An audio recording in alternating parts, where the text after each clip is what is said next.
Good morning class, hope you all have enjoyed your holidays.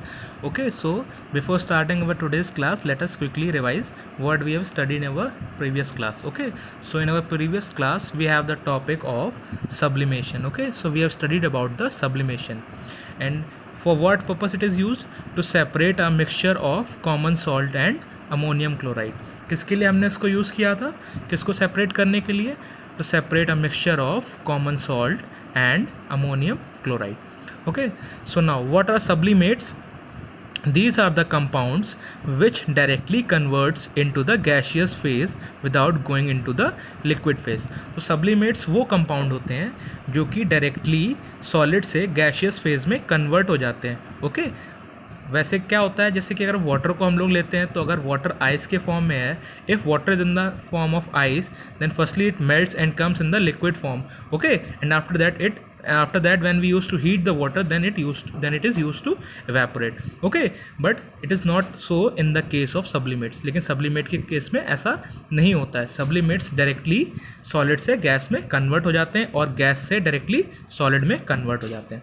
Okay, so now for this purpose what are the things required?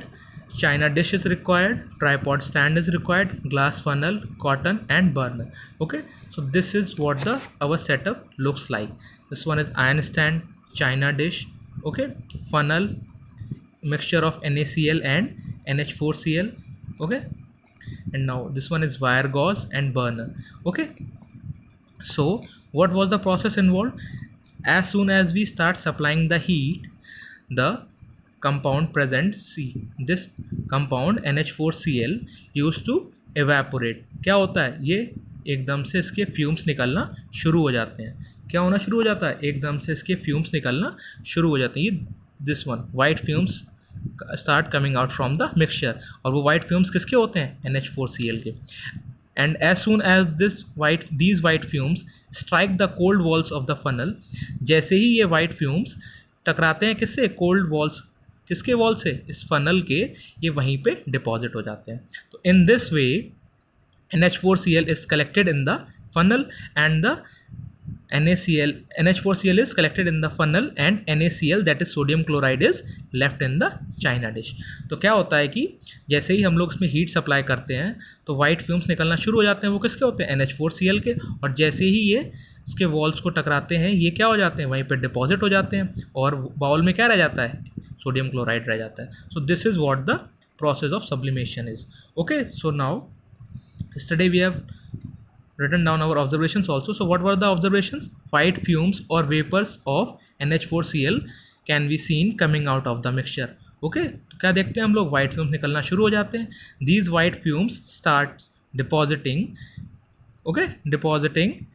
as white solid on coming in contact with the cold inner walls of the funnel.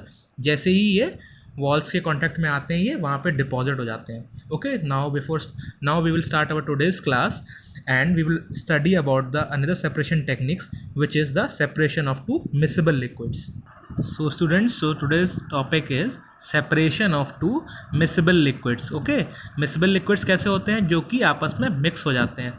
Okay, and for this another process is applied and that is what we call it as distillation. इसके लिए एक अलग process को हम लोग use करते हैं and इस प्रोसेस को क्या बोलते हैं, distillation. Okay, so now I am going to write the definition of distillation. So now what is the definition of distillation?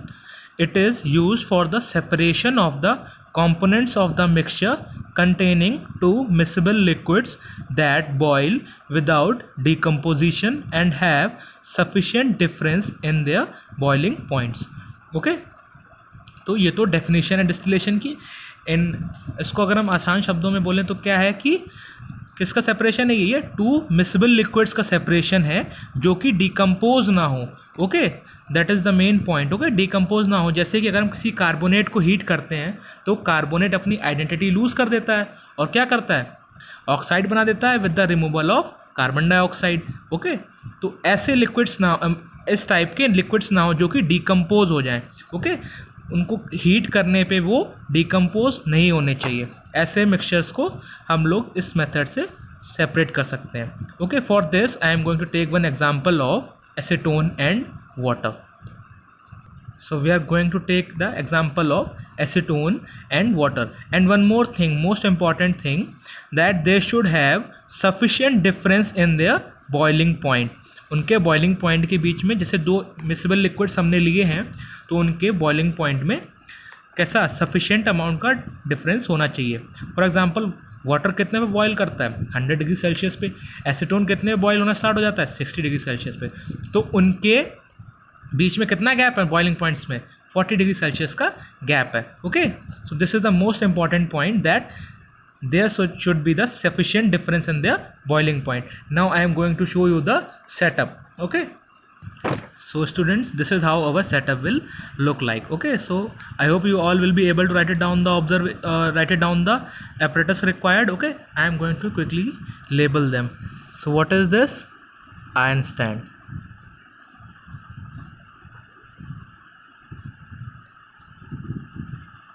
Iron stand, burner,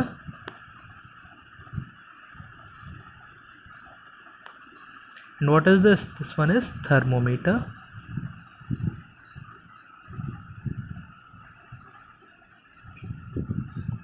Okay, so I am going to quickly label all the things. Okay, so now I have labeled all the things. Okay, so this one is water outlet, यहाँ से पानी बाहर निकलेगा.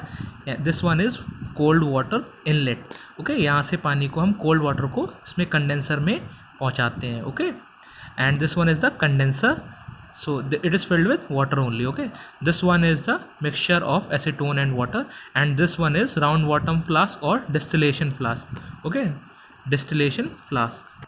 सो now what happens, क्या होता है कि we use to supply the heat, okay, through the burner.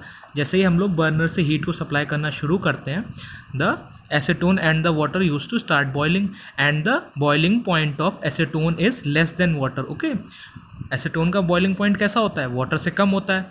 तो वो जैसे ही टेम्परेचर 60 डिग्री पहुंचेगा, as soon as the temperature reaches 60 degree, acetone use to boil. Acetone boil होना शुरू हो जाता है, and it is converted into the vapour form. Okay, तो जब बॉयल होना शुरू हो जाएगा तो और उसको और एनर्जी सप्लाई करेंगे. when it starts to boil and when we use to supply the energy, it will convert into the vapor form. तो कैसे फॉर्म में कन्वर्ट हो जाएगा? वेपर फॉर्म में कन्वर्ट हो जाएगा. तो एसीटोन यहाँ से राइज अप होना शुरू हो जाएगा. ओके, ऊपर तो कहीं जा नहीं सकता, यहाँ पे क्लोजिंग है.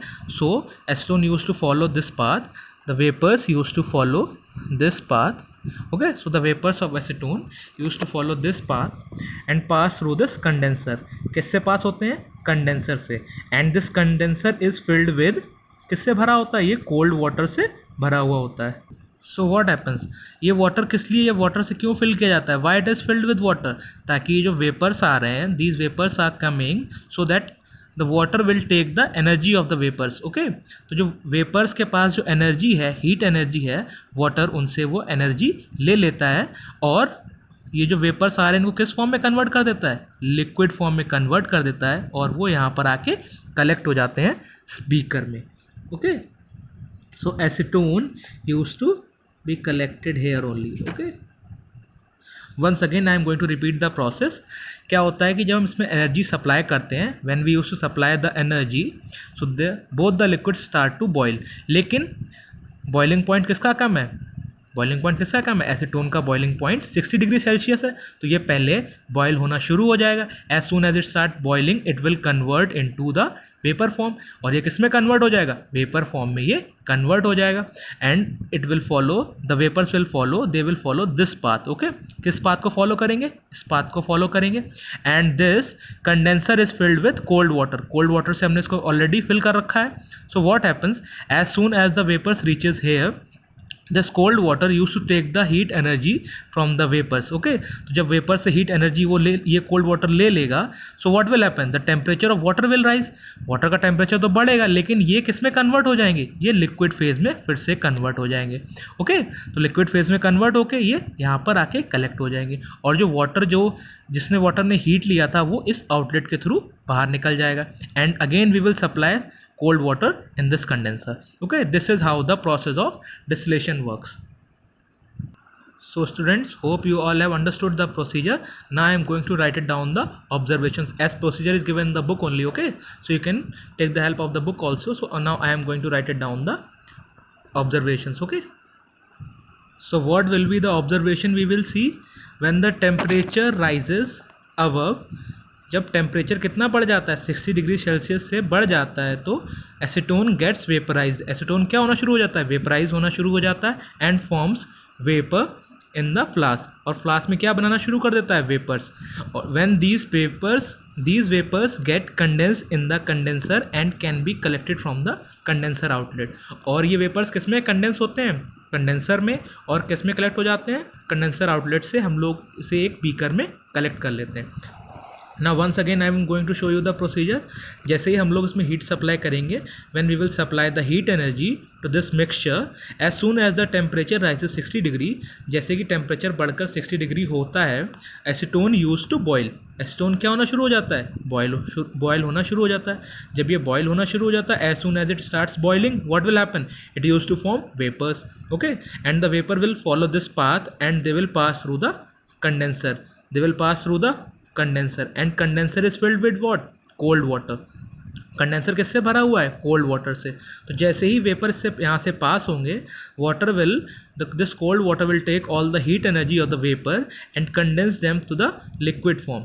तो ये सारी एनर्जी वेपर्स की ले लेगा और किस में इनको कन्वर्ट कर देगा? लिक्विड फॉर्म में. And we will collect this from the condenser outlet. इसको हम लोग क्या बोलते हैं? Condenser outlet.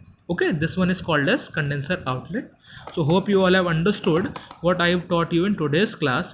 Okay, so students, observations are the most important things and procedure also, so you can look it down from the book also, and I am requesting you to read all the things properly. Okay, because they are more important from your exam point of view. So students, do revise all the things properly. Okay, tomorrow we are going to study a new separation technique which is chromatography.